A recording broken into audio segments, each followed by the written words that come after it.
The tales of the glory years are almost over. Welcome to the penultimate video in our series of historical European champions. And not just any European champions, those that we may have forgotten, those that were the underdogs, and those that have a story that deserves to be told. This video is about Borussia Dortmund and their Champions League triumph in 1997. The only European Cup the club has ever won came during a golden era for the club in the 90s, when they also became back-to-back Bundesliga champions in Germany. The yellow and black of Dortmund for sure is something that Gen Z would associate with the Champions League, but winning it, perhaps not so much.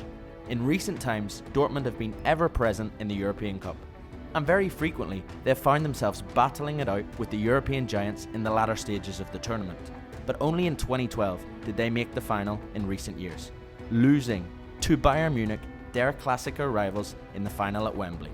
But what of the past, before the 21st century? What have Dortmund done in history? In Germany, Dortmund are actually third in the history books when it comes to league titles won, one behind FC Nuremberg. Dortmund have just 8 titles despite being runners-up on another 10 occasions, and way out in front of course is Bayern Munich with a whopping 32 leagues. Bayern trumped Dortmund in Europe too. Rather frustratingly, Borussia, though big in their own right, have always been overshadowed by their Bavarian rivals Bayern, the true giants of German football.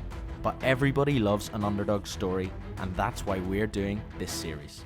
Dortmund's yellow wall is famous for its vibrant colour and rousing rendition of You'll Never Walk Alone.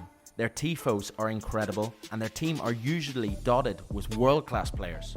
In recent times, despite losing their big final to Bayern in London, they managed to win back-to-back league titles again, with a lineup that included Robert Lewandowski, Marco Reus, Ilkay Gundogan, and Mats Hummels.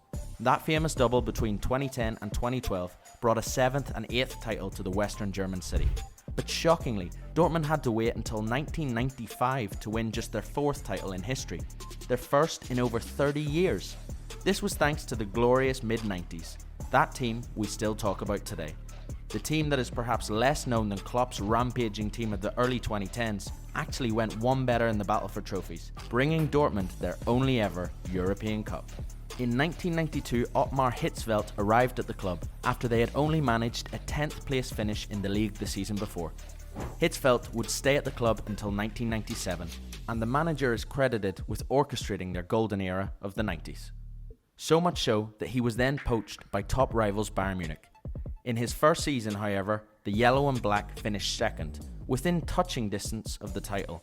In 1993, Dortmund could only manage 4th in the league, but they also made it all the way to the UEFA Cup final, where in the end they were well beaten by Juventus. 6-1 on aggregate. A Roberto Baggio double in the first leg in Germany had Dortmund all but beaten in 90 minutes. However, little did the yellow wall then know this team was only getting started, and they would meet Juventus again to continue their story in years to come. The 1993 UEFA Cup run also served to aid the club financially. Borussia received 25 million Deutsche Marks. This was a lot of money at the time, and with this they began renovating their side for better times to come.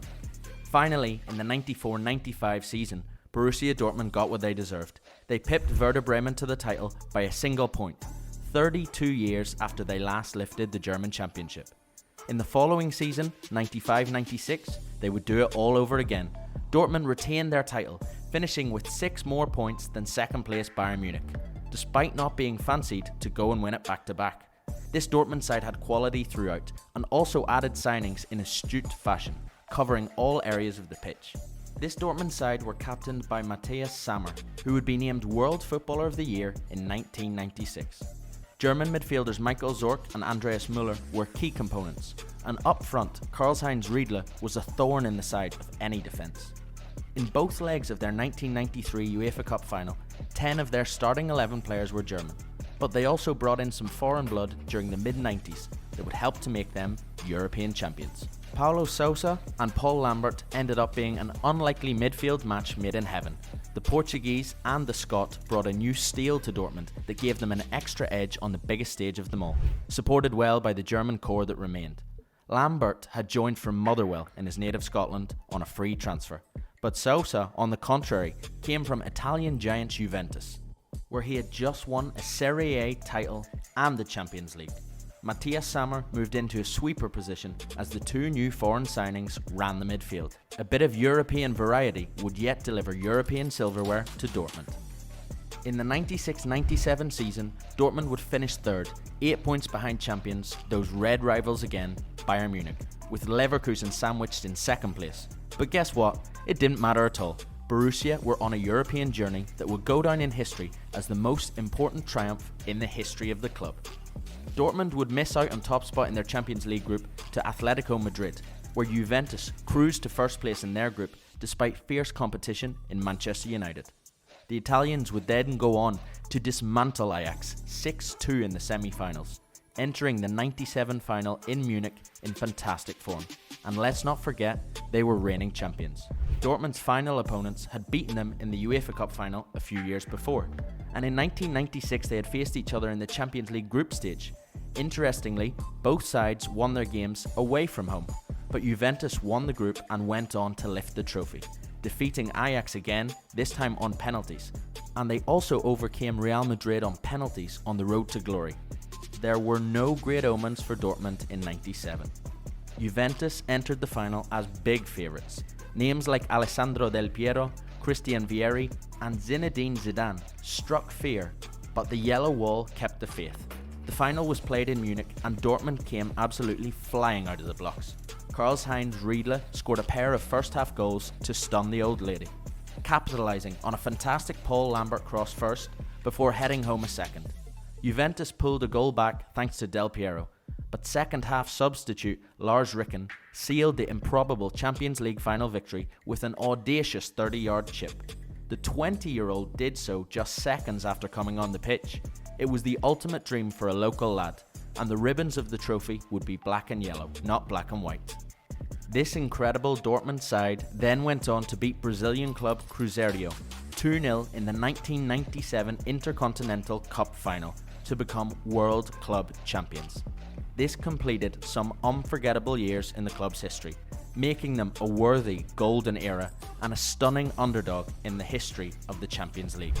They had now won back-to-back league titles, the European Cup, and became club champions of the world. It doesn't get any better. As defending champions, Dortmund reached the Champions League semi-finals in 1998. The team was missing key players from the start of the season when they played Real Madrid in the 98 semi. They would fall 2-0 on aggregate to Madrid and fade back into mediocrity until the Jurgen Klopp years brought joy back to Dortmund. But what a ride they had in the 90s. This Dortmund team went from nothing to something and achieved it all, with a mix of local lads, ex-champions and signings from Motherwell no less.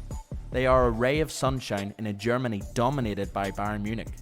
And they finally got one over on Juventus, who had previously tortured them in Europe.